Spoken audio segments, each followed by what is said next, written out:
¡Cuidado! En el ojo de la tormenta.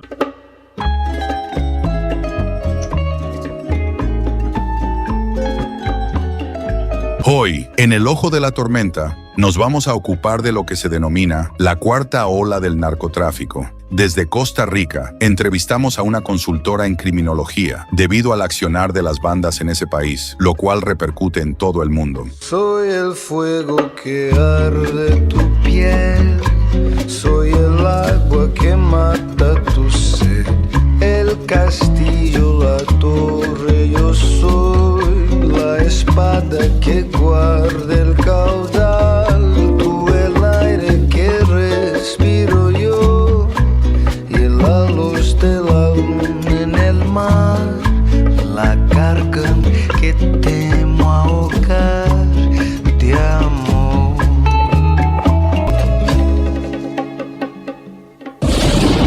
El ojo de la tormenta, una propuesta periodística de Gustavo Mura. Auspicia este programa Autopiezas Pana. Más de 30.000 productos en stock y más de 30 años brindando seguridad para tu vehículo. Pana.com.ar. Autopiezas Pana, tu socio estratégico.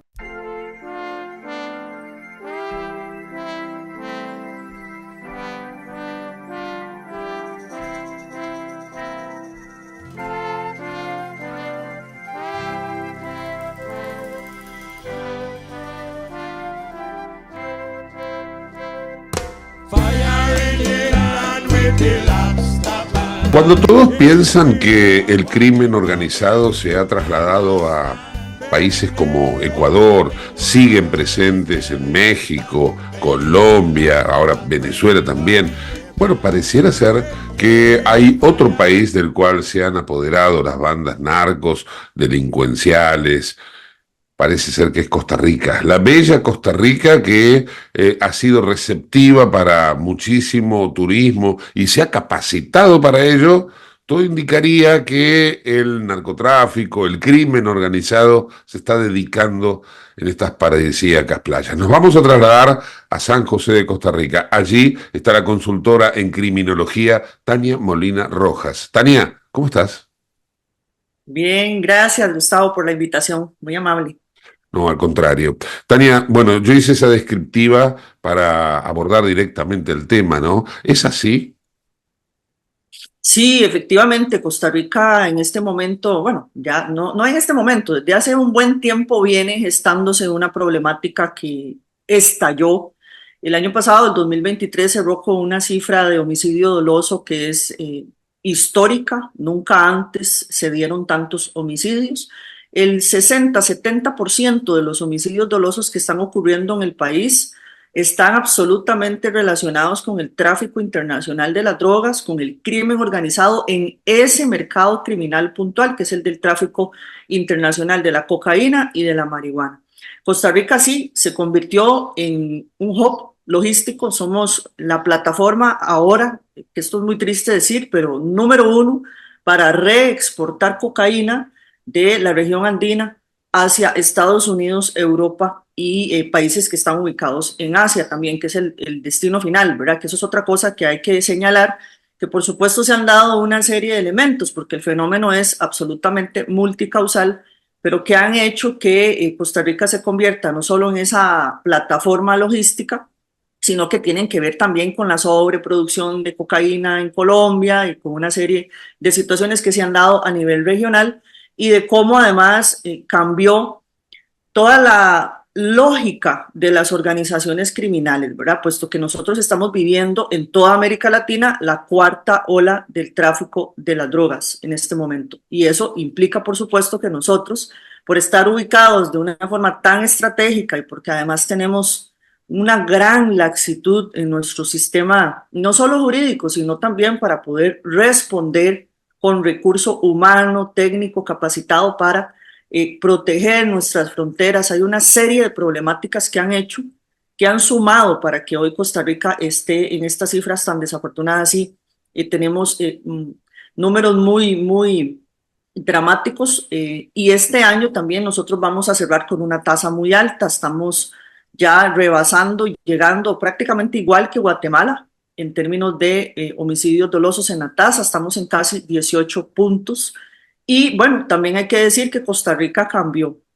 Muy triste porque nosotros vivimos del turismo, por supuesto, y bueno, a algunos les toca hacer esa promoción. A mí, pues me han criticado muchísimo cuando uno hace un análisis de todo el fenómeno criminal y expone lo que nos está pasando y por qué, puesto que pues era eso, ¿verdad? De que Costa Rica era un oasis de paz, de tranquilidad y un lugar además que gozaba y que todavía, bueno, con ciertas amenazas, siempre ha gozado de un sistema democrático de los más sólidos, no solo de América Latina, sino del mundo. Pero bueno, hoy tenemos esa gran amenaza del crimen organizado transnacional en la cuarta ola del tráfico de las drogas que se cierne sobre todo el país y que sí hay mucho derramamiento de sangre, pero también en la población, en la idiosincrasia, el costarricense, hoy vemos que definitivamente ha cambiado, porque hay un asunto que va más allá de las organizaciones criminales y las pugnas, tiene que ver con el tejido social como un todo. Ya te voy a preguntar sobre la cuarta ola, pero primero necesito saber algo. No son productores Costa Rica, sino que es un punto logístico. No, nosotros no somos productores. La marihuana que se ha encontrado acá sembrada en las montañas, en Talamanca, en una región muy montañosa, es marihuana que, abro comillas, es de muy baja calidad, afortunadamente. Entonces, nosotros no tenemos producción de marihuana y la mayoría de esa viene de Jamaica. Se va y se trae de Jamaica. Sin embargo, ya se ha encontrado, por ejemplo, que está llegando marihuana desde la región andina.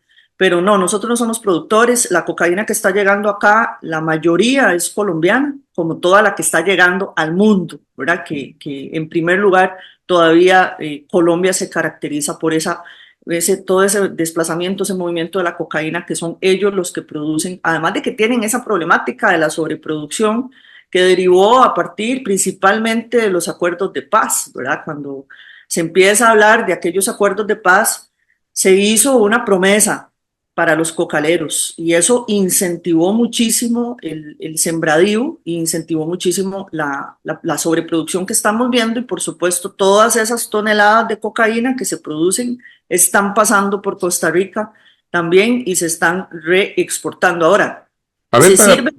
te pido una aclaración. ¿Vos me estás queriendo decir que a partir de la llegada de Gustavo Petro se duplicó la producción de cocaína en Colombia? No con la llegada de Gustavo Petro, sino cuando se inician en el 2016 los acuerdos de paz y empiezan a hablar de los famosos pactos de paz. Ajá. Ahí se hace una promesa para los cocaleros, para los agricultores, para todas las personas que no conocen otra cosa más que la siembra y el cuidado de todas esas miles de hectáreas que existen en Colombia.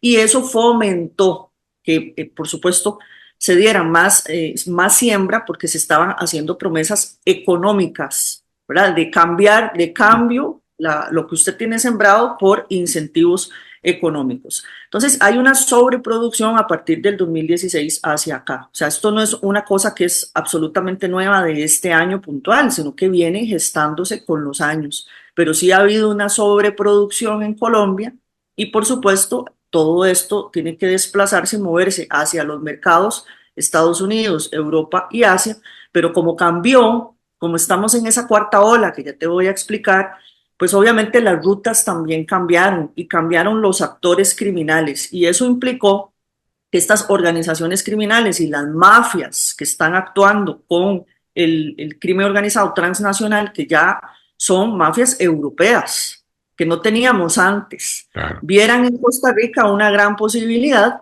porque por eso nosotros no tenemos ejército y tenemos muy poco recurso humano, la fuerza pública, que es la policía también que está en fronteras, es una policía especializada, es un recurso muy mermado, son apenas 12,000, 13,000 hombres, que por supuesto nunca están todos en servicio porque trabajan en roles 6x6 y que pues no alcanza para proteger toda la frontera, no solo toda la extensión marítima, sino nuestras fronteras con Panamá y con Nicaragua, aunado a toda la problemática que tenemos también del tema migratorio. Solo el año pasado por Costa Rica pasaron más de 500,000 personas, pasaron hacia los Estados Unidos principalmente venezolanos, pero bueno, ya sabemos que en América Latina las organizaciones criminales aprovechan todos estos desplazamientos no solo para extorsionarlos a ellos, sino también para traficar. Pues trafican con drogas, trafican con armas y cometen una serie de delitos porque vieron además que ahí hay un mercado que podían explotar. Claro, Entonces, claro. bueno, el tema migratorio también para Costa Rica ha sido muy complicado. Lo otro es que naturalmente ese 100% de las personas que están pasando del tapón del Darién hacia América del Norte, si solo el 1% de esas 500.000 personas se quedan en Costa Rica, porque es un país que también ofrece, pese a la delincuencia y las cifras que estamos manejando actualmente de homicidios, ofrece una serie de elementos del tejido social, ¿verdad? Y garantías y respeto de derechos humanos, entre otras cosas, que son muy atractivas para muchos de los migrantes. Entonces también hay que aceptar que hay un porcentaje de migración que se está quedando en Costa Rica y que no es el 100%, no podemos satanizar jamás los movimientos migratorios, pero que hay que entender y hablar de migración y hay que hablar de seguridad nacional también, ¿verdad? Entonces, y aunado a eso tenés que la zona que es colindante y por donde se dan estos desplazamientos entre Panamá y Costa Rica, pues es una zona donde no hay empleo, hay mucha pobreza. Entonces, un caldo de cultivo muy especial para que las organizaciones criminales se asienten. Entonces, eso es otro problema que también está enfrentando el país. Panamá ha establecido una serie de acuerdos con Estados Unidos para que cuando llegan esos migrantes de los cuales estás hablando, allí sean capturados y deportados. ¿Costa Rica no tiene pensado el gobierno hacer algo similar? ¿No sería algo bueno? Sí, lo que pasa es que, bueno, ese es un tema muy sensible para el país porque siempre se ha caracterizado precisamente por suscribir todos los acuerdos que tengan que ver con el respeto de los derechos humanos y además de aquella cooperación, ¿verdad? Que tiene que ver también con Naciones Unidas, con ACNUR, con los presupuestos que se administran para poder dar soporte y acompañamiento. Lo que Costa Rica hace es acompañar y proteger. Garantizar que en esos desplazamientos o en esos movimientos los migrantes, pues por lo menos en territorio costarricense, no sean víctimas del crimen organizado, ¿verdad? Porque en nuestro territorio, pues no solo, ese es un asunto de humanidad que nosotros tenemos que garantizar. Entonces, es muy difícil que el país vaya a tomar, el gobierno, una posición tan dramática como la que ya está tomando Panamá, porque efectivamente el problema sí está ahí, lo tienen que atajar y de alguna forma, pues, como se dice, taponear lo que es el tapón del Darién, que no es un tapón, ¿verdad? Es una selva que antes se creía que era absolutamente impenetrable y a partir de las dificultades, pues se suponía que no se podía pasar por ahí, pero bueno, ya esos son trillos y son posibilidades y opciones que tiene el mismo crimen organizado para desplazarlos, además de que se nota que dependiendo de las oleadas que pasan de personas por ahí, hay financiamiento detrás. Hay organizaciones criminales que están detrás de absolutamente toda esa logística. Entonces es muy problemático, pero las decisiones que toma Panamá, nosotros algunas las podemos acompañar. Hay una muy buena relación, muy estrecha del presidente y del país como tal, de toda la política costarricense con Panamá. Pero Costa Rica lo que hace es validar todo lo posible para acompañar la migración. A los que se tienen que deportar, pues por supuesto se les deporta, pero hay muchísima gente que viene en condiciones donde si hay que atenderles en la caja del Seguro Social, o si hay que atenderles desde la perspectiva médica, pues Costa Rica siempre se ha caracterizado por ser ese país de brazos abiertos que va a facilitar que eventualmente la migración, las personas, aunque estén entrando de forma ilegal, si tienen una necesidad, se les va a resolver. Bien. La cuarta ola, contanos un poco qué es la cuarta ola. Sí, en la primera ola, eso tiene que ver mucho con la forma en la que se mueven ahora las drogas. En la primera ola teníamos todo aquel efecto de la cartelización, cuando estaba Pablo Escobar, el cártel de Medellín, el desplazamiento de la cocaína era absolutamente directo, por eso nosotros en Costa Rica no sentíamos esos efectos y toda esa violencia, Recordá que los movimientos eran más directos, Colombia, Caribe, Estados Unidos, principalmente Miami, con toda la logística que eso implica por la vía aérea y marítima. En la segunda ola, con la presencia de cárteles tipo Cali, ellos lo que hacen es que no van a combatir de una forma frontal, como sí estaba haciendo en la primera ola, la cartelización que existía en Colombia con el terrorismo y con todo lo que hacían en contra de las autoridades, que nos consta a todos, sino que empieza la segunda ola ya con la cooptación, cooptando instituciones, penetrando la institucionalidad de Colombia y modificando las rutas. Empiezan a modificar las rutas ya no directo a Estados Unidos, sino utilizando a Centroamérica y México, ¿verdad? Y ahí es donde estallan todos esos cárteles que son muy pesados, muy violentos, muy grandes, cártel de Jalisco Nueva Generación, cártel de Sinaloa, etcétera. Esa es la gran segunda ola. En una tercera ola ya hay participación de estados bolivarianos como Nicaragua, Venezuela, Bolivia, con las FARC. Mueven la droga, pero entonces ya no hay un asunto de combate al Estado como en la primera ola o cooptación per se de las instituciones, sino más bien participación de los estados con las organizaciones criminales y con el tráfico internacional. Y una cuarta ola es lo que tenemos hoy. La cuarta ola es la participación de mafias internacionales, mafia italiana, mafia turca, mafias de países de Asia, que son los que están controlando mayoritariamente todo el desplazamiento de esa cocaína, porque eso no llega, el destino final no es Estados Unidos. Ese es un estigma que existe todavía de el uso, o más bien el mercado cautivo de los Estados Unidos de la cocaína.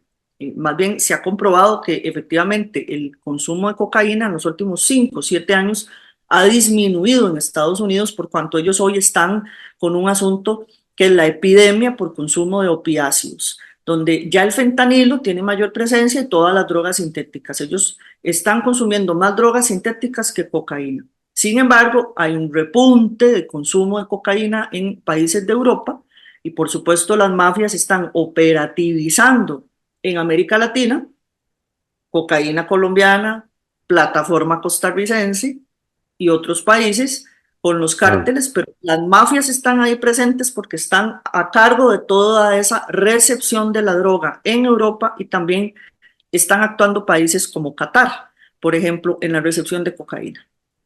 Yo había leído también, puede ser que haya presencia de la mafia rusa. Bueno, hay una relación muy estrecha de mafias rusas y relación de por sí ya con el Estado, con Nicaragua, y presencia, sí, de actores extracontinentales que están acá, que están al lado, que están en Nicaragua, porque tienen una relación, ¿verdad?, militar con ellos y además una relación política. Entonces, se sabe de la presencia de mafias rusas, de mafia incluso iraní, por cuanto tienen esa relación con Nicaragua. Y bueno, Nicaragua está exactamente a simplemente cruzar un charco y nosotros estamos ahí, ¿verdad? Entonces sí, hay presencia de mafias que son rusas, que son iraníes, que están acá en Centroamérica.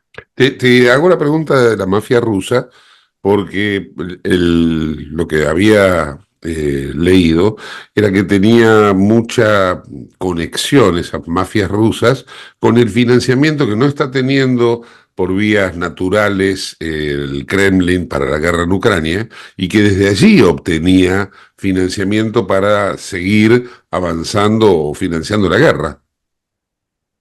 Claro, pero también hay que recordar la gran relación que tienen. Lo otro que hay que mencionar, que puede estar absolutamente vinculado, es cómo antes nosotros no hablábamos de crimen organizado relacionado con el terrorismo. Hoy sí, que son los sistemas adaptativos complejos y esa interrelación que existe en esta cuarta ola que estamos viviendo en toda América Latina, por cuanto las organizaciones criminales también están en mercados que financian al terrorismo. Entonces, ahí hay una interrelación absoluta. Y estas mafias o organizaciones macro que están en nuestro más que el continente, en América Latina y en Centroamérica muy presentes, es porque tienen, bueno, han encontrado un apoyo en una dictadura como lo es Nicaragua, porque hay que decirlo sin eufemismos, es una dictadura, es un régimen totalitario con el que nosotros en todo caso pues no, ha sido muy difícil porque no hay una estrecha relación para absolutamente nada, hay grandes diferencias siempre, existe esa gran latencia, todo el tiempo Ortega y la dinastía Murillo están bombardeando o amenazando al país con distintos temas que tienen que ver con lo territorial, con la provincia de Guanacaste, indicando cosas contra Costa Rica públicamente.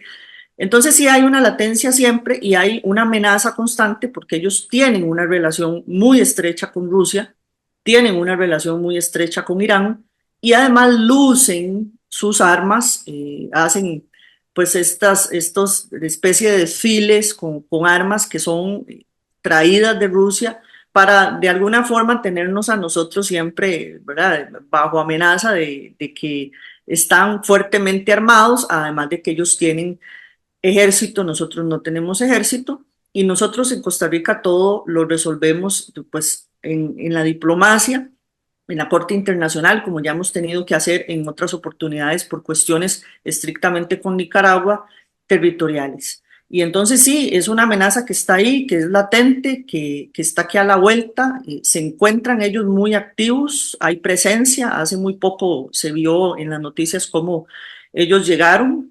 militares rusos que estuvieron en Nicaragua, entonces siempre están de alguna forma amenazando y diciéndole no solo a Costa Rica, sino a Estados Unidos. Nosotros estamos protegidos y abanderados con Irán y con Rusia, ¿verdad? Y saben que Costa Rica tiene una estrecha relación con los Estados Unidos y que hace muy poco estuvo el Comando Sur acá presente, hizo una donación de 10 escáneres que van a estar en nuestras fronteras terrestres también, y pues como ven que hay una estrecha relación con Estados Unidos, de alguna forma ellos siempre están haciendo esas demostraciones de poder, no solo de tipo militar, sino temas que son absolutamente ideológicos, acompañados de Rusia e Irán. Tania, abro un asterisco, ¿no? Porque me llamó mucho la atención esto que describías como alianza estratégica, podríamos decirlo de algún modo, entre el narcotráfico, de la cuarta ola, y el terrorismo internacional, en momentos en que hoy el terrorismo internacional está más que en evidencia en la guerra en Oriente Medio. ¿Podemos profundizar un poquito sobre esto? Sí, estos sistemas adaptativos complejos es un poco lo que se conocía antes como los cárteles, ¿verdad? Ya, yo creo que estar hablando a estas alturas de cárteles y verlo como una cosa absolutamente individual, ¿verdad? Como antes, Ya no. estamos hablando, ya no. ¿Por qué? Porque las organizaciones criminales transnacionales operan en muchos mercados y estos mercados son para poder financiarlos y ahí es con los actores, los facilitadores de las organizaciones criminales para el blanqueo de capitales y para financiamiento donde se diluyen los dineros y el financiamiento del terrorismo y de las organizaciones como tal. Por ejemplo, bandas de crimen organizado que operan en América Latina y en Costa Rica particularmente, que contrabandean cigarrillos. En este país, más del 50% de los cigarrillos que se consumen son producto del contrabando. ¿Quiénes están detrás del contrabando? El crimen organizado transnacional. El crimen organizado transnacional lo que hace es financiarse con el contrabando para comprar droga. Obviamente la droga también se paga con más droga, o incluso por eso también hay más presencia de droga en Costa Rica hoy en las calles, porque las organizaciones pagan coca con coca o pagan coca con armas, ¿verdad? Entonces todo va entrando en este ciclo y se va diluyendo y todo esto tiene una relación de las organizaciones criminales por cuanto blanquean con financiamiento a grupos que son de tipo mafioso y grupos que son células del terrorismo. Entonces, es eso, es que los actores que facilitan al crimen organizado también son actores que facilitan financiamiento para grupos terroristas. Es ahí donde existe esta interconexión y por eso se les denomina sistemas adaptativos complejos. ¿Y se ha detectado en Costa Rica alguna actividad terrorista de logística, digo, no de acción en Costa Rica? En Costa Rica, bueno, por lo menos nosotros los que nos dedicamos a hacer estudio del fenómeno criminal, pues no hemos tenido acceso a ese tipo de información. Si eventualmente hubiese una detección per se como tal de ese nivel, sería la Dirección de Inteligencia y Seguridad Nacional y por supuesto no nos contarían, no nos dirían, ¿verdad? No están libros, no está en una biblioteca ese tipo de información, sería algo muy complicado de poder conocer nosotros. Sin embargo, sí se han dado casos donde en frontera, nuestra policía de frontera han detectado miembros que en teoría son de células terroristas. Aquí se han detectado de Siria. Hace muy poco parece que se detectó un miembro del Estado Islámico, que parece que sí tenía una absoluta conexión vigente con terrorismo. Entonces, se han detectado en el término migratorio, la policía que está especializada, que se dedica a fronteras, es la que ha detectado a personas que pertenecen a grupos terroristas. Pero claro, eso puede ser supremamente fácil, puesto que nosotros hacemos frontera con un país como Nicaragua que los recibe de brazos abiertos. Claro. Entonces, tenemos toda esa operativa, sí, es una operativa que existe ahí, que ha existido siempre, y que pues a él, a Ortega, le parece incluso algo bueno de mostrar, ¿verdad? De que para que nosotros sepamos en Costa Rica, porque el discurso de odio de él es absolutamente permanente. Entonces, pasa amenazándonos, pasa diciendo cosas muy groseras sobre los costarricenses, sobre el país en general, y pues sí le gusta mostrar que de alguna forma es un territorio que puede facilitar a estas organizaciones y estos sistemas adaptativos complejos y que, claro, él también sabe y entiende que Costa Rica no tiene el suficiente recurso humano, policial, especializado para enfrentar una situación de riesgo, ¿verdad? Como una situación, por ejemplo, de terrorismo. Nosotros no estamos en capacidad de resolver esos temas. ¿Y no sería hora de que empiecen a pensar en la formación de un ejército? Eso es un tema absolutamente imposible en Costa Rica. Eso no va a pasar. ¿Por Digamos qué? que sí, uno puede entender para los países que tienen ejércitos y que invierten en los ejércitos por un asunto de defensa y además de defensa de la soberanía, que es un riesgo muy grande que un país no tenga una fuerza militar. Pero Costa Rica apostó ya desde hace muchísimos años, tenemos 71 años de no tener ejército, y apostamos por hacer esa inversión en educación y apostamos por invertir en la niñez y en la educación. Entonces, eso es un tema absolutamente tabú. Incluso para algunos costarricenses, te digo, le puede resultar hasta ofensivo hablar de un ejército o que un país como este, así a ese nivel, invierta dinero público en financiar un ejército. Nosotros no lo vemos así. Bueno, hay generaciones absolutamente completas, entenderás como yo, que desde que nacimos en un país de paz, en un país sin fuerzas militares, entonces no concebimos que el país vaya a invertir o a quitar o a restar dinero de la educación para comprar armamento, para comprar tanques, ¿verdad? Entonces Costa Rica no lo concibe, no lo ve y francamente desde lo que yo analizo tampoco. Qué interesante. Tania, te agradezco muchísimo este tiempo que nos has dedicado y seguramente esta va a ser la primera charla porque hay muchos temas que en alguna otra oportunidad me gustaría dialogar contigo. Con mucho gusto, más bien muchas gracias por el espacio y un gran saludo para todos. Tania Molina Rojas, consultora en criminología desde Costa Rica en el Ojo de la Tormenta.